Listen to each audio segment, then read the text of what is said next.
out those traps.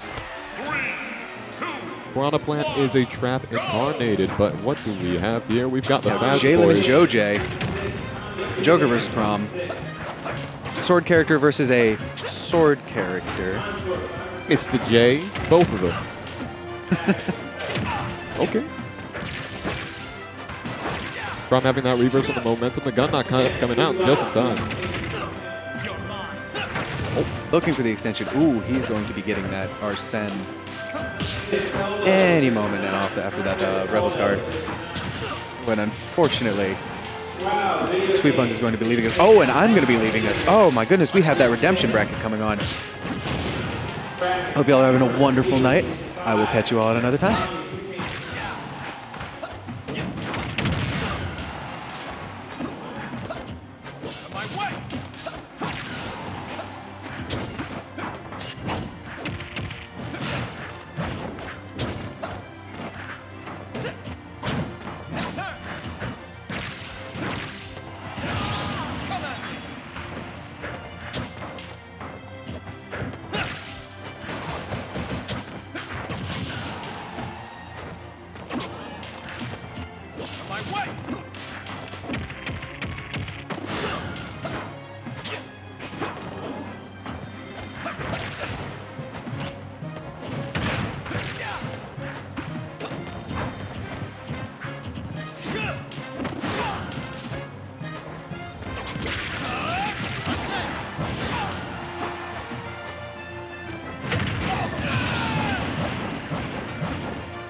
All right, what's up, y'all? J-Dog on the mic, just to save you from having no commentary at all. One commentary is better than no commentaries. I'm sorry, JLim. I had a whole intro planned out, and all of a sudden, skirt. Oh, man. But, chat, how y'all doing tonight? Good to be here, good to be here. And right now, we got game one ending between Joj and JLim, and that one was about as unceremonious as it gets. Yeah, JLim teed up for a really good edge guard there. I like the idea behind it, but the problem with Chrom's up B is that the hitbox is huge. Honestly, you're better off just going for the Rebels guard on stage. But hey, hindsight's 20/20. But right now the score is 1-0.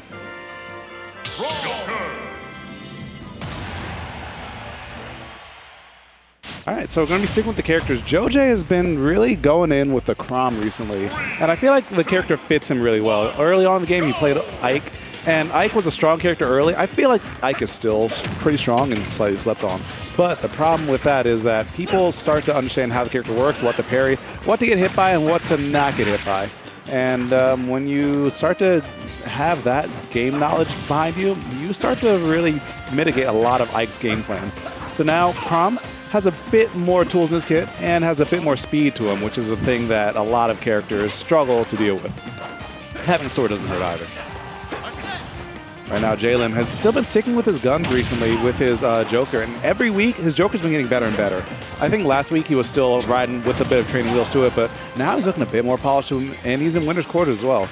He just needs to find the final hit on that one, sets up for the tech chase, but doesn't commit to anything. But Joj, something I love about his playstyle is he's always willing to commit to it. So now, kind of slowing it down between the two of them. The back air finally finds its mark, and what's the edge guard here? Goes to the Rebels guard, just gets the free meter, and just backs up off of that. Nice. And he finds that forward air as well. I don't think Chrom's going to be able to make that back. Yep. JLim takes out first stock. Joj not too far behind, though, but another thing about Joj's play, as much as I love that he commits to stuff, he sometimes commits to things that he shouldn't, like that forward smash that we saw a little bit earlier. And look at how much damage JLim's getting off this, not going for the grappling hook, because Chrom is a fast faller. He just tried to punish the landing, but by the time he got into any sort of position, Chrom was out of there. And he's getting back in there, trying to fish for a kill a little bit, I feel. I think he's looking for another forward smash or a jab back air as long as he has stage control behind him. The problem is JLim, look at that little bar. It's about to get full. When that bar gets full, that stock's about to fly away. 89%, and with a bit of rage on Joker, yep, if you don't finish your play soon, you're going to be hating your life. But JoJ's looking like he's ambivalent towards his stock right now.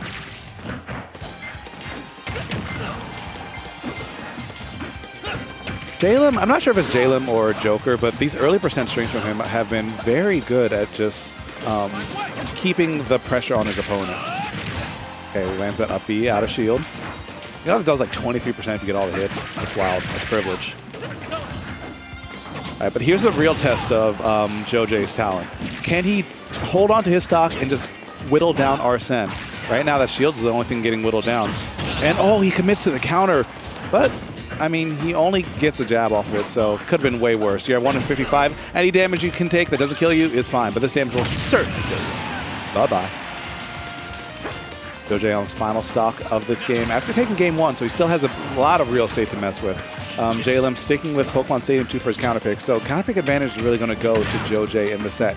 If he drops this game, it's still not quite set in stone because in the moment, JLim's at 104%, and Chrom hits hard, man. Over, like a forward smash, something along those lines could more than do the job. Carrying the forward tilt. Getting some good work in there, as long as he can hold stage positioning, but he doesn't commit to anything. Chrom stage, ledge trapping is one of the strongest in the game because, one, he can just use that quick jab and just set up for another back air after that. And it gets a lot of mileage, and when you're by the ledge, it'll kill most characters around 120 or so. All right, so now JoJ, he's really looking for something. Joker should not be living this long, or he could, but you don't want him to. Finally, lands that up tilt, covers that huge arc above Chrom's head, so that space is going to be considered covered, and there we go. Get that damage in there. 26%. Some big stuff right there, and it's just a couple hits away before JoJ can really start to commit to something. Like, if he can get a good ledge game right now, reads the roll in, but only gets a jab off of that. That one has to hurt, because that could be his potential final opportunity. Now that Arsene's online, dash attack might not kill just yet. No, he has to burn his air dodge, though. JLim getting the down tilt, still staying alive, and another down tilt. You can't air dodge back in again, but luckily, JoJ was able to fight his way back that time around. All right, now JLim's just trying to play it safe. He's just committing these forward tilts, and oh! Yeah, that dash attack will more than do it as, JLim takes game number 2. I gotta say, I love Joker. I love Persona 5. Persona 5 was one of my favorite games of 2017, which says a lot because there's a lot of good games that year. But the best reason why, I'm happy that he's in Smash is just his win theme, man. Beat Persona 5. It was like 120 hours my first playthrough. I never got tired of hearing that win theme.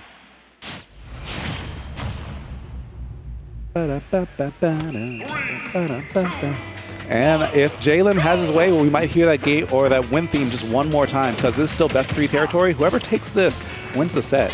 And it's JoJ's counter pick, as I said before, and he opts for Smashville. Smashville is pretty much the fight me stage. It's a square up stage. It's the meet me in the pit stage. It's so small, it's close side blast zones. It just forces more interactions for each character to kind of fight their way through. And Chrom loves to scrap. He might be a bit of a pacifist in his game, but in this game, he's just ready to square up all the way. Very tight battle between the two at the moment, but now Game 3 is where these jitters start to come into play. We saw just right there where they both started to run up, hold shield just for a second. And the thing about JoJ's playstyle, oh, he's dead there.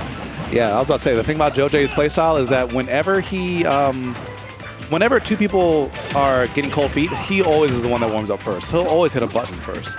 Sometimes it's a good thing, sometimes it's a bad thing.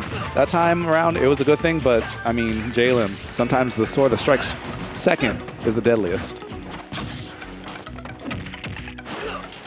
That throws him off stage, and yeah, JoJ's game plan is starting to fall apart at the seams. Going for the guns, JLim does that, but it's not going to be quite enough to counter that big hitbox of, Soaring Slash. All right, back air out of shield. Is he going to commit to anything again? Nope, and he couldn't go for Rebel's Guard that time too, but he commits really hard with that down smash. Going to drop that stock. And now even stocks. Could be way worse. Could be way worse. Oh, and that's about as worse as it can get, yeah. Putting the brakes on that comeback right there was something big that JLim had to do because Chrom, once he gets momentum going, man, he's an entirely different character. He hits like a freight train. I'll be joined on the mic by Bloody Knight. Hey, how's it going? It's going, man. You joined for a good set. This is game 3 right now. Yeah, right now, JoJ on his last stock, though. Yeah. Games 1 and 2 were really close. But the thing about Chrom is that, like I was just saying in the chat, it just takes one hit to confirm him to a kill, and then one hit after that to gain momentum on the next stock. He's by no means out. Oh, yeah, no, by no means. But also, you got to be careful that works against him in the sense of his recovery. You just hit him out of it, his jump, and he's dead. Yeah. Yeah, we saw that happen a couple times. We saw Tetracon in the first stock, and that's why he lost his first stock so early. Right now, he's definitely showing that he's still in it. Just needs one good... Ooh, back air actually going to take it. I thought that was not going to take it for a moment because it's like it was like, wait, and then start KO. Yeah, JLim DI'd it pretty well, but I feel like with that speed, he would have been dead off the top or off the side. He was just dead regardless. And there we go. Two big hits, putting that 26%, and this is going to be a lot of damage. Yeah, 50%, but Arsene almost out already. That's the big problem when you're fighting against Joker final stock. You know you have to get through at least one Arsene unless you kill him early. Uh-oh. Oh, here we go. Oh, that shield, though. Yeah, you have to be very careful. Oh, man. And JLim goes for the guns, but he doesn't angle him down. Oh, air dodge. Yeah, he's just air dodging. He does not want to risk doing the up B because he knows he's going to get countered. Yeah, but now the counter's offline. Arsene's gone. Yeah, he's just got T-Ball Joker and just going to neutral get up. What a reaction from Joe. I think that was a reaction. I think he was waiting for some sort of tell, some sort of sign. I doubt he just threw that out because I don't know if it hits Joker below the ledge. I mean, no, it doesn't hit Joker below the ledge, but I think he was counting on either